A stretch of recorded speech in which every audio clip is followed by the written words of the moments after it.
2021년 11월 17일 오늘 새벽 말씀은 욥기 27장 1절에서 12절까지입니다. 욥이 또 풍자하여 이르되 나의 정당함을 물리치신 하나님, 나의 영혼을 괴롭게 하신 전능자의 사심을 두고 맹세하노니 나의 호흡이 아직 내 속에 완전히 있고 하나님의 숨결이 아직도 내 코에 있느니라.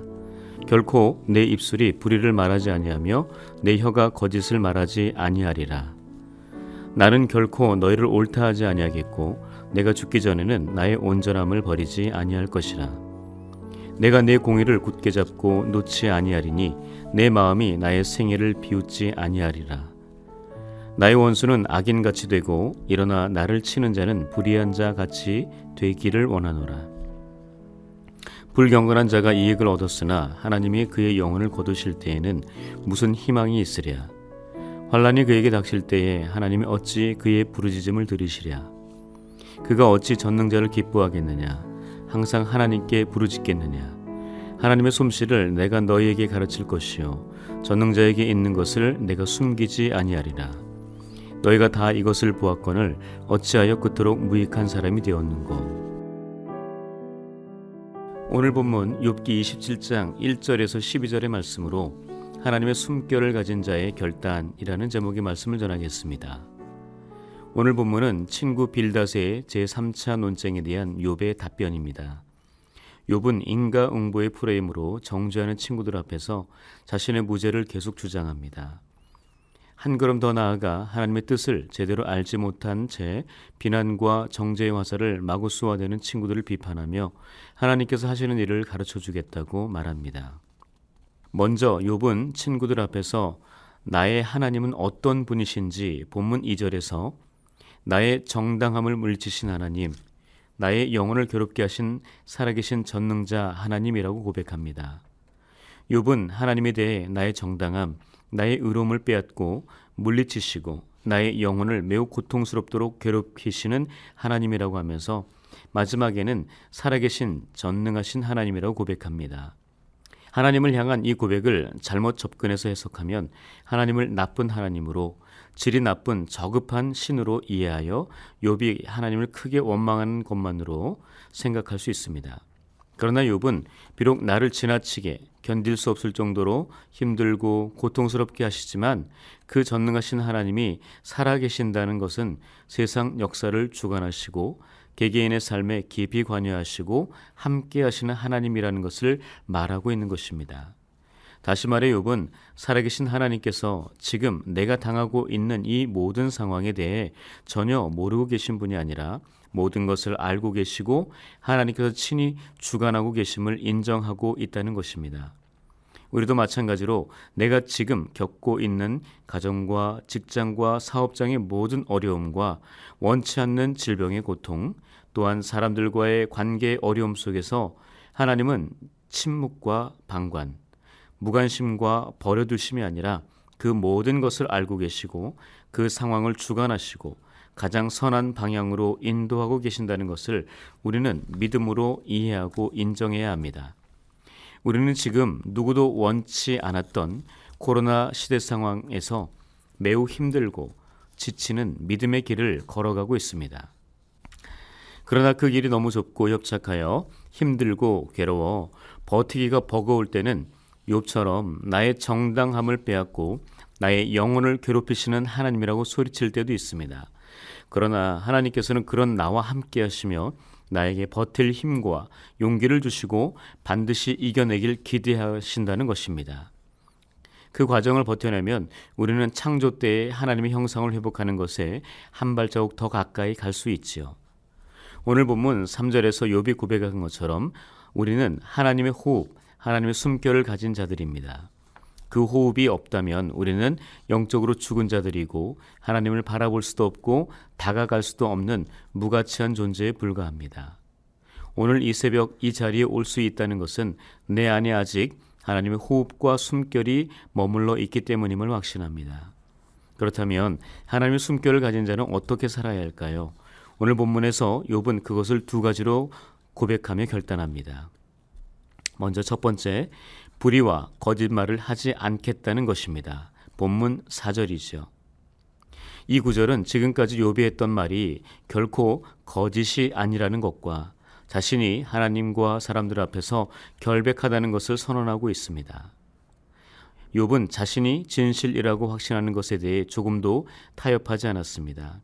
만일 욥이 친구들의 요구대로 자신의 죄를 인정했다면 친구들로 인한 정죄의 고통을 더는 당하지 않았을 것입니다. 그러나 그는 거짓으로 타협하지 않았습니다. 우리는 욥처럼 하나님께서 말씀하신 절대적인 진리에 대해 어떤 상황 속에서도 결코 타협해서도 안 됩니다. 또한 하나님의 말씀을 자신의 상황에 맞게 왜곡하고 변경하여 불의의 도구로 거짓으로 사용해서도 안 됩니다. 자신의 유익과 안전을 위해 세상 사람들과 같은 불의와 거짓을 말하지 말아야 합니다. 우리의 의의 기준은 나의 의나 세상 사람들이 말하는 의로움이 아닌 오직 예수 그리스도 하나님 말씀이어야만 합니다. 주님께서는 사람들의 마음을 얻고자 더 높은 세상의 명예와 자리를 얻기 위해 불의와 거짓을 말하지 않으셨습니다. 사람들에게 비난과 조롱, 멸시와 천대를 받으실 것을 아셨음에도 불구하고 불의한 거짓을 말한 적이 없으셨습니다. 우리는 그 주님의 모습을 기억하며 경제적으로, 관계적으로 힘든 이 코로나 시대 속에서 그 길이 비록 좁고 험한 길이라 할지라도 불의와 거짓을 버리고 오직 하나님의 의만을 붙들고 주님처럼 그 길을 걸어가는 저와 여러분들이 될 수 있기를 축복합니다. 두 번째, 나의 온전함을 버리지 않겠다는 결단입니다. 본문 5절입니다. 나는 결코 너희를 옳다 하지 아니하겠고 내가 죽기 전에는 나의 온전함을 버리지 아니할 것이라. 나의 온전함이라는 표현이 예전 개역 한글 성경에서는 나의 순전함으로 표현했었습니다. 이 단어의 원어는 툼마라고 하는데 무죄함, 정직함, 결백함, 순결함이라는 의미가 담겨 있습니다. 이 단어는 성경 전체에서 5번 사용되는데 잠언에서 1번 그리고 욥기에서 4번 사용되었습니다. 이 단어는 욥의 도덕적, 윤리적 신앙의 모습을 보여주는 핵심 단어입니다. 즉 욥은 자신의 무죄함, 결백함을 주장하는 근거로서 나는 하나님 앞에서 영적인 순결함과 사람들 앞에서 도덕적 정직함을 지키며 살아왔음을 피력하기 위해 나의 온전함이라는 단어를 사용한 것이죠. 혹시 욥기 초반부에서 욥에 대한 수식어를 기억하십니까? 온전하고 정직하여 하나님을 경외하며 악에서 떠난 자. 여기에서 온전하고에 해당하는 히브리어 원어도 본문에 나의 온전함이란 단어와 같습니다. 즉 욥은 신앙의 인격과 함께 도덕적 자질이 매우 훌륭하다는 것을 말하는 것이죠. 이 단어는 노아, 아브라함, 야곱, 요셉과 같은 하나님의 뜻에 합당한 삶을 살기 위하여 힘쓴 위대한 믿음의 사람들의 신앙적 성품을 나타내는 데도 사용되었던 단어이지요. 주님께서도 마태복음 5장 산상수훈을 말씀하시면서 하늘에 계신 너희 아버지의 온전하심과 같이 너희도 온전하라 라고 말씀하셨습니다. 즉 우리가 신앙생활을 통해 이루어야 할 가치는 하나님의 온전하심, 아버지의 온전하심이라고 주님은 가르쳐 주셨습니다. 그래서 사도 바울은 디모데후서 3장에서 하나님의 사람으로 온전하게 되기 위해서는 하나님의 감동으로 된 성경을 제대로 알아야 한다라고 권면합니다. 그러므로 우리는 욥처럼 어떤 삶의 고난과 위기, 친구들의 비난과 정죄함, 심지어 죽음의 상황까지 간다 해도 하나님의 온전함을 잃지 않도록 믿음으로 고백하며 날마다 하나님의 말씀으로 온전함을 이루어야 합니다. 욥은 오늘 본문 12절에서 그의 친구들을 향해 무익한 사람이라고 표현합니다. 욥은 그들이 모르는 전능하신 하나님의 솜씨를 가르쳐 주겠다고 선언하지요. 하나님의 솜씨라는 표현은 하나님께서 하신 일, 즉 하나님의 섭리를 말하는 것으로 욥 자신이 당하고 있는 고난에 대해 자신을 함부로 죄인으로 판단하고 정죄하고 있는 친구들에게 하나님의 섭리, 하나님께서 하시는 일을 가르쳐 주겠다고 하는 것입니다. 욥은 무익한 사람을 불의하고 불경건한 자이며 전능하신 하나님을 기뻐하지도 않고 하나님을 부르지도 않는 자라고 표현하고 있습니다.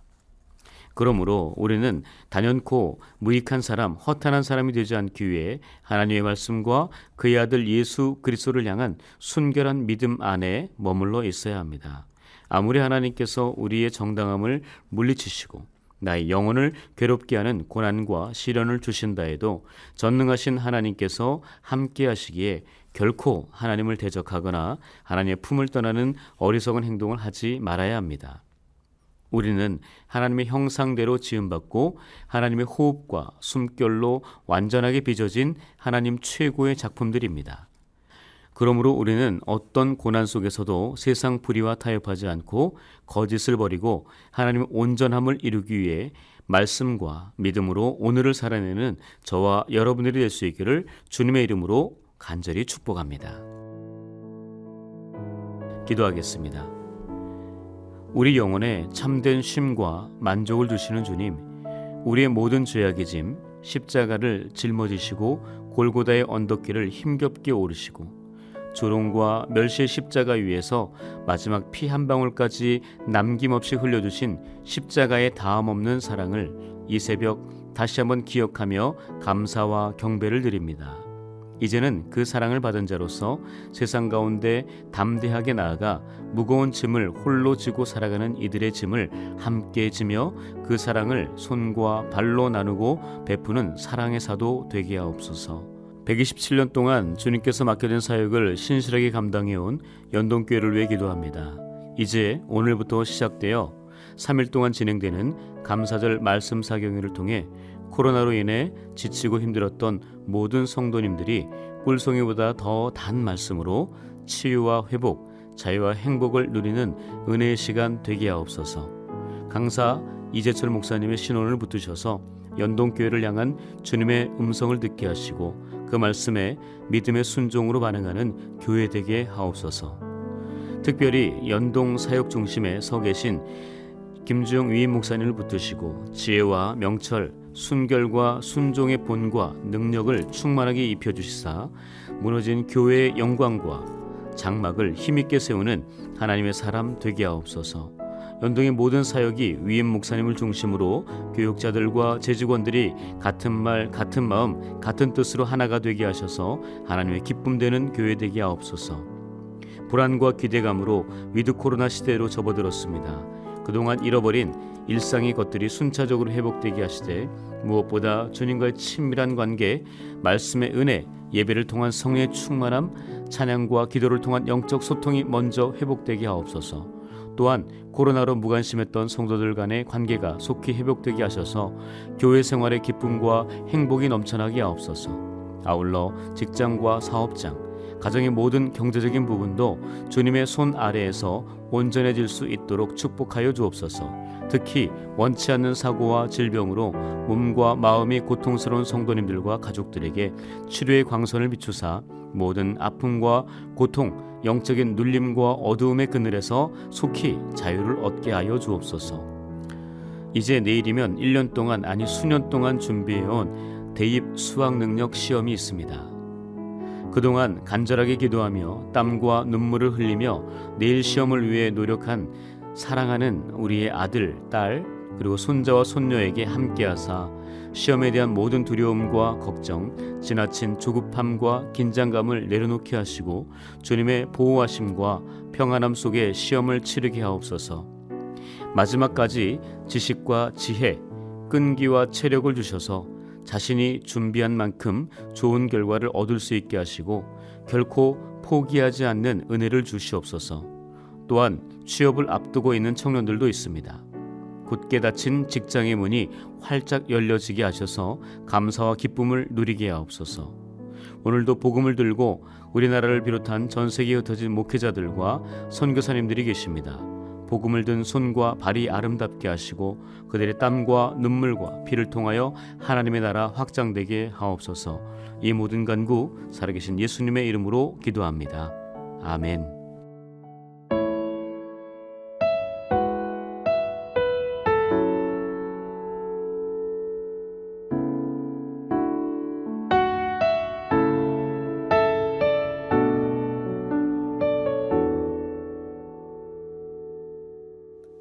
주여 우린 연약합니다. 우린 오늘을 힘겨워합니다. 주 뜻 이루며 살기엔 부족합니다. 우린 연약합니다. 주여, 우린 넘어집니다. 오늘 하루 또 실수합니다. 주의 긍휼을 구하는 죄인입니다. 우린 주만 바라봅니다. 한없는 주님의 은혜 온 세상 위에 넘칩니다. 가릴 수 없는 주 영광 온 땅 위에 충만합니다.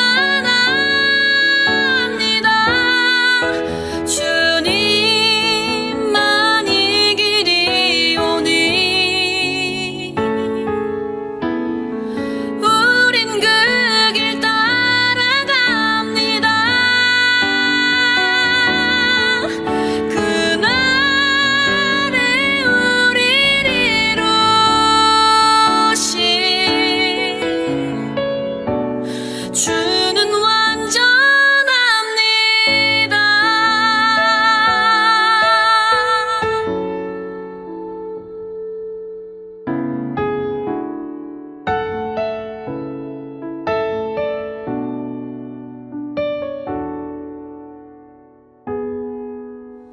주여, 우린 넘어집니다. 오늘 하루 또 실수합니다. 주의 긍휼을 구하는 죄인입니다. 우린 주만 바라봅니다.